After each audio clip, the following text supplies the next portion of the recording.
Hallo meine Lieben, ich habe heute mal wieder ein Nähprojekt für euch und zwar werden wir zusammen eine Tasche nähen und das ohne großen Schnickschnack. Ich dachte, wir bauen da langsam auf und machen zuerst mal was ganz Einfacheres, bevor wir dann ins Thema reingehen, wie man zum Beispiel Reißverschlüsse oder Innentaschen annäht.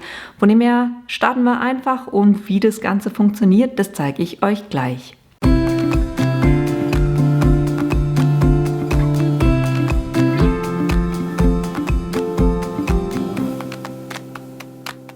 Damit ihr seht, was wir heute machen werden, das ist diese Tasche hier. Ich habe ein Sternmuster für außen gewählt und so ein hellblaues gepunktetes Muster für innen. Die Größe von den Teilen ist 40 x 45 cm. Da könnt ihr natürlich in der Größe variieren, auch was die Länge von diesem Band anbelangt, wie lange ihr das gerne hättet. Es ist ein eher einfaches Projekt, also auch für Einsteiger geeignet. Ich habe die Idee von Nastasia von DIY Eule, wenn ihr da gerne eher etwas für Fortgeschrittene machen möchtet, ich verlinke euch die Seite von ihr unten in den Links. Da findet ihr echt auch super coole Projekte.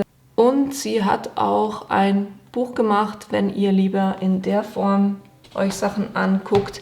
Da mache ich euch den Link auch unten rein, damit ihr da durchstöbern könnt. Ist natürlich nicht gesponsert, aber ich finde es halt einfach cool, was sie macht und da darf man gerne auch mal Sachen verlinken. So, und wie das Ganze hier funktioniert, da gehen wir jetzt das Schritt für Schritt durch. Also für die Tasche heute braucht ihr einerseits einen Innenstoff, einen Außenstoff und Flieseline. Alles jeweils 2 Teile, die sind 40 x 45 cm lang und breit. Und dann habe ich hier so ein Gurtband.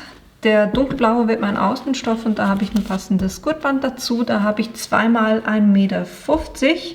Da könnt ihr ein bisschen gucken, wie lange ihr das gerne haben möchtet. Ich habe eher gerne ein bisschen längere Bügel, um die dann auch um die Schulter zu hängen. Beim Zuschneiden müsst ihr einfach beachten, dass ihr die Webkanten jeweils vorher abschneidet, dass die dann nicht in eurem Projekt drin sind. Geschnitten habe ich das mit einem Lineal hier und einem Radschneider.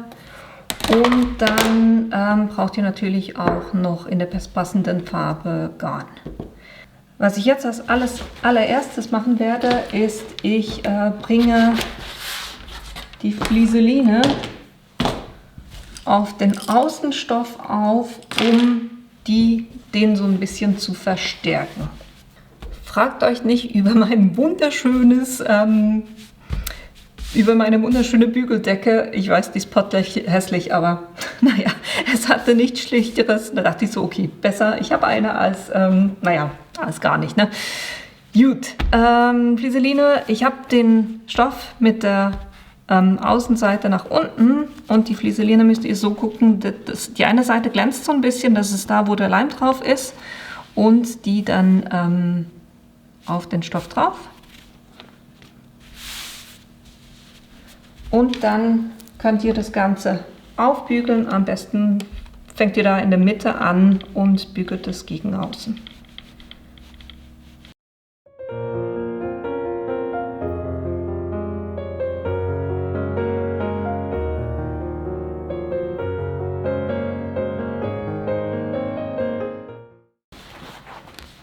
Und das Ganze müsst ihr jetzt natürlich auch noch mit dem zweiten Stück machen. Das heißt auch wieder die schöne Seite nach unten und die Flieseline mit dem Klebstoff auf die Innenseite des Stoffes. Wenn ihr damit durch seid, kann das Bügeleisen erstmal weg. Und dann kümmern wir uns um das Gurtband. Und zwar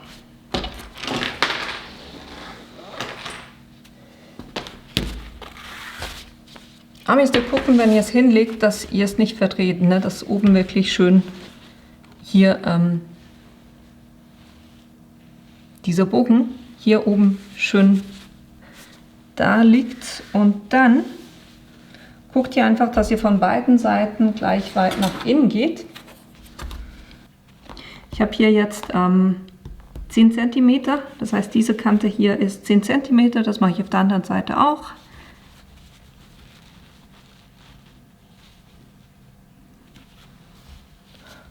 Und dass es unten mit der Kante abschließt.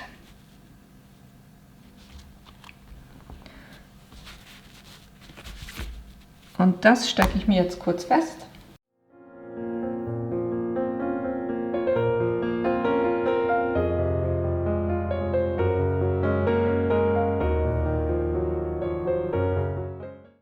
Guck einfach, dass das schön gerade hoch geht, ne?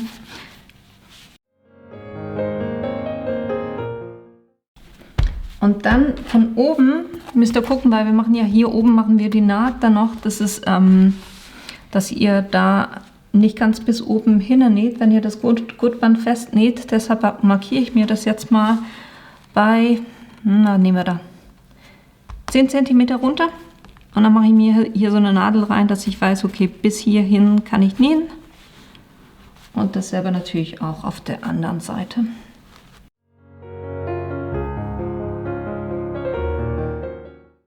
So, jetzt damit auf der anderen Seite das Gurtband an derselben Stelle liegt, lege ich mir das einfach kurz so hin.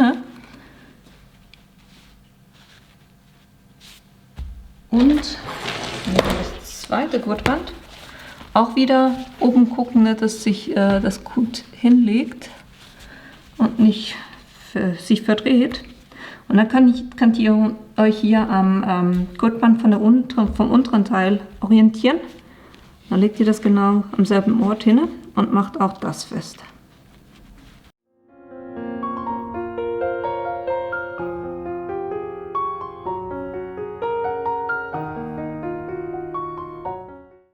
Und dann natürlich auch hier möglichst gerade nach oben ziehen und das auch festmachen.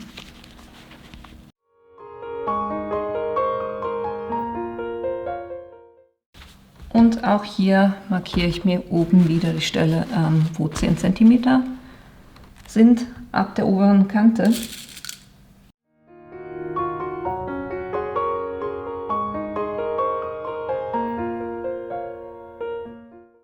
So, und was ich jetzt mache, ist, ich nähe das Gurtband einmal fest. Und zwar fange ich unten an, gehe hoch bis zu dieser Stelle, die ich mir markiert habe. Dann gehe ich wieder runter und dasselbe auf der anderen Seite und natürlich auch auf dem zweiten Stück. So, ich habe jetzt hier eingestellt die Breite auf 0, weil ich will einen geraden Strich. Und ich habe die Länge auf 3 eingestellt. Und es geht mir einfach, wenn ich das auf rechts arretiere, damit das Füßchen, da kann ich mich schön an diese Kante vom Füßchen orientieren. Am Anfang und am Ende verriegeln nicht vergessen, ne?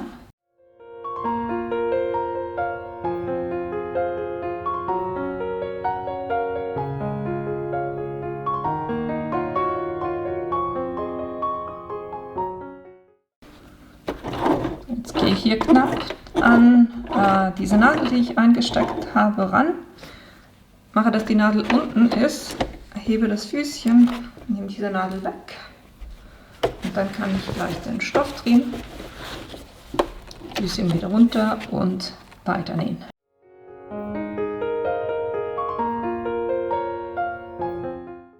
Und dann auf der anderen Seite wieder runternähen.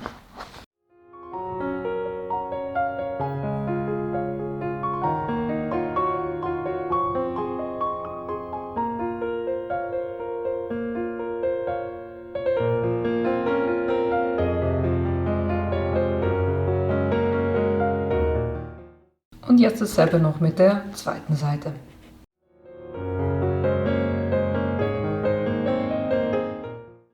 Damit wir jetzt bei den weiteren Schritten uns die Henkel nicht mit einnähen, mache ich die auf beiden Seiten fest.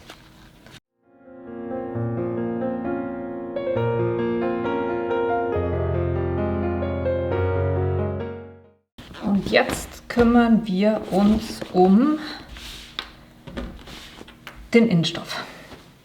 Und zwar legt ihr jetzt den Innenstoff und also jetzt liegen beide äußeren Seiten, das heißt rechts auf rechts, liegen jetzt aufeinander.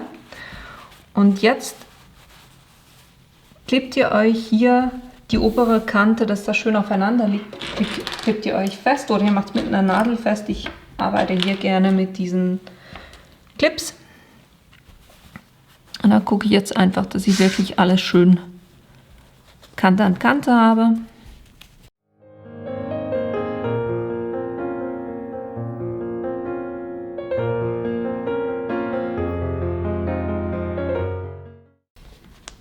Das mache ich auch gleich mit dem zweiten Stück.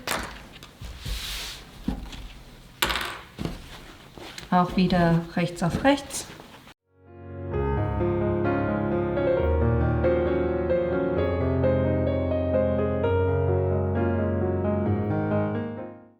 Ist ein bisschen ein Gefriemel wegen dieser Gurtschlaufe, aber man kriegt es hin.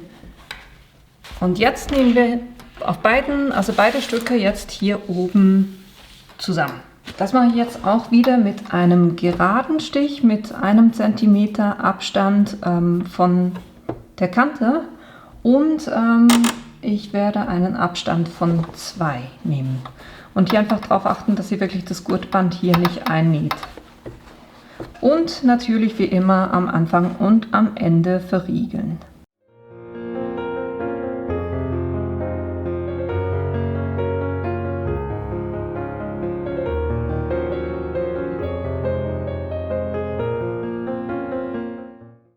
Ihr habt es vorhin vielleicht schon gemerkt, ich habe den Clip ein bisschen versetzt, einfach damit ich hier besser hinkomme. Dann müsst ihr einfach gucken, wie es euch am einfachsten geht.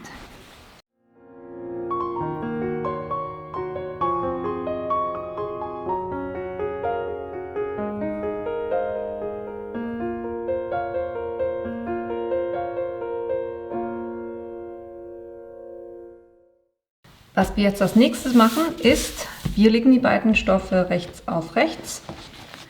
Das heißt, hier oben die beiden Innenstoffe liegen die schönen Seiten aufeinander und unten liegen die beiden auch aufeinander. Und jetzt zum Feststecken ist es wichtig, dass ihr hier diese Kanten wirklich schön aufeinander habt.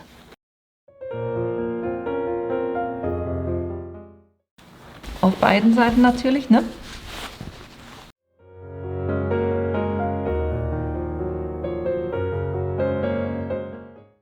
Und was auch wichtig ist, nebst dem, dass natürlich alles aufeinander liegen sollte, aber dass hier unten, da wo ihr dieses Gurtband habt, dass die auch wirklich schön aufeinander liegen.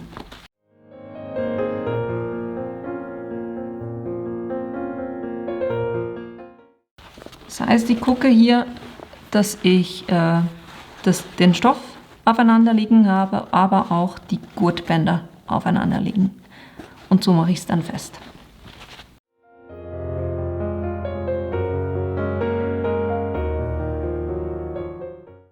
Und jetzt macht ihr wirklich alles, alle Kanten, legt ihr die aufeinander und macht die so mit Clips, oder ihr könnt natürlich auch Nadeln nehmen, wenn euch das einfacher geht oder wenn ihr keine Clips habt. Ich finde das immer so ein bisschen einfacher. Das macht ihr jetzt ringsherum aufeinander.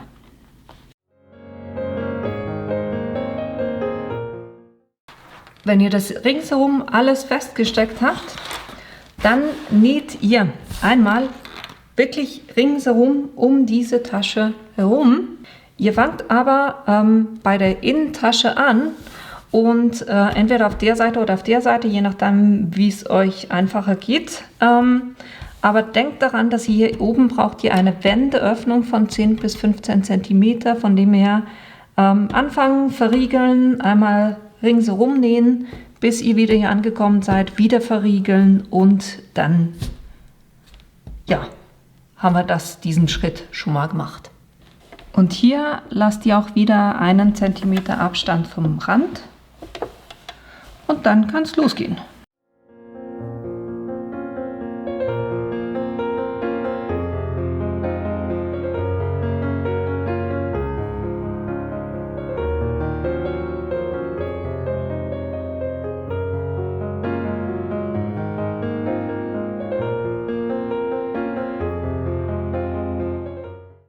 Wenn euch die Gurte hier ein bisschen zu fest in den Weg kommt, dann drückt die einfach so ein bisschen runter. Das tut ihnen ja nicht weh, ne?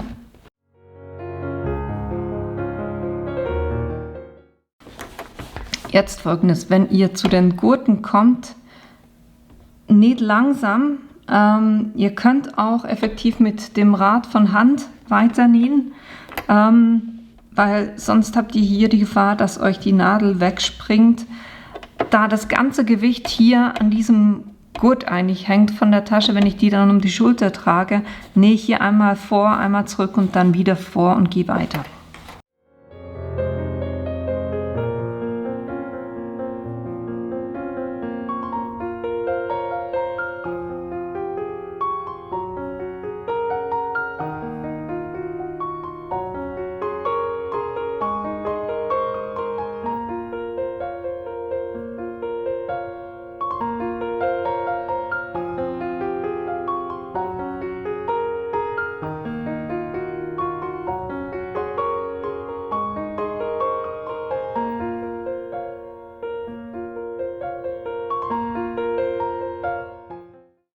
So, ihr seht jetzt, ich habe hier die Wendeöffnung offen gelassen. Dann müsst ihr bei allen 4 Ecken, zieht ihr die so auseinander, dass die Naht auf Naht liegt. Und wirklich schön straff auseinanderziehen. Ne? Dann nehmt ihr den Lineal und guckt ab diesem Nahtende, wo haben wir es hier, geht ihr schön entlang dieser Linie, legt ihr den Lineal an und zeichnet euch hier eine Linie bei 4 cm an. Dann steckt ihr euch das fest.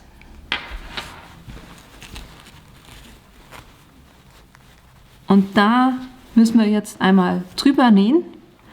Und dann könnt ihr euch den Überstand mit 1 cm Abstand abschneiden. Und das müsst ihr effektiv auf allen 4 Seiten machen.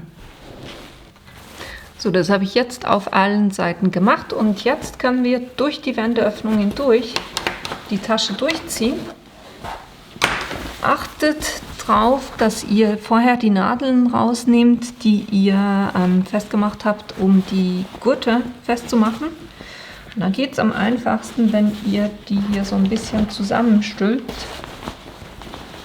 und das dann durch diese Wendeöffnung durchzieht.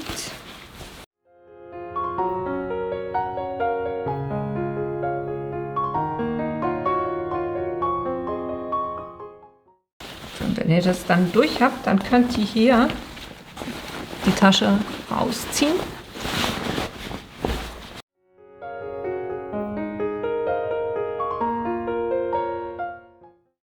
Dann könnt ihr durch die Wendeöffnungen, durch den Ecken noch so ein bisschen helfen.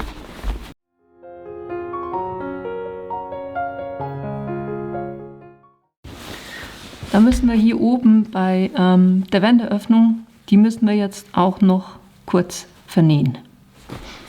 Das heißt, ich habe die hier kurz aufeinander gelegt und festgemacht und hier nähe ich jetzt knappkantig einmal drüber, weil das ist ja die Innentasche, da sieht man das Ende nicht wirklich. Und wenn ihr das gemacht habt, dann könnt ihr die Innentasche reinstülpen.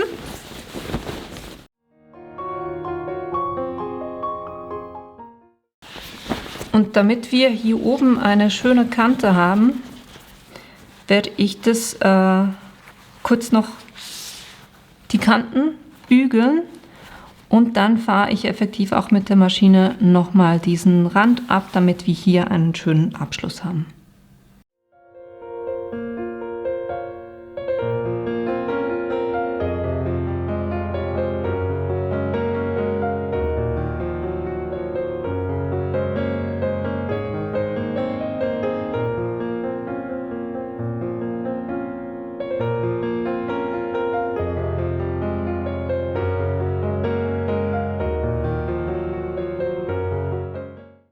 So, und damit haben wir jetzt auch die Kanten schön vernäht hier.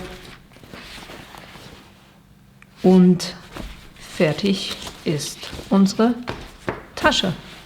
Und ich finde, die ist richtig, richtig, richtig cool geworden. Ich freue mich schon drauf, die zu benutzen.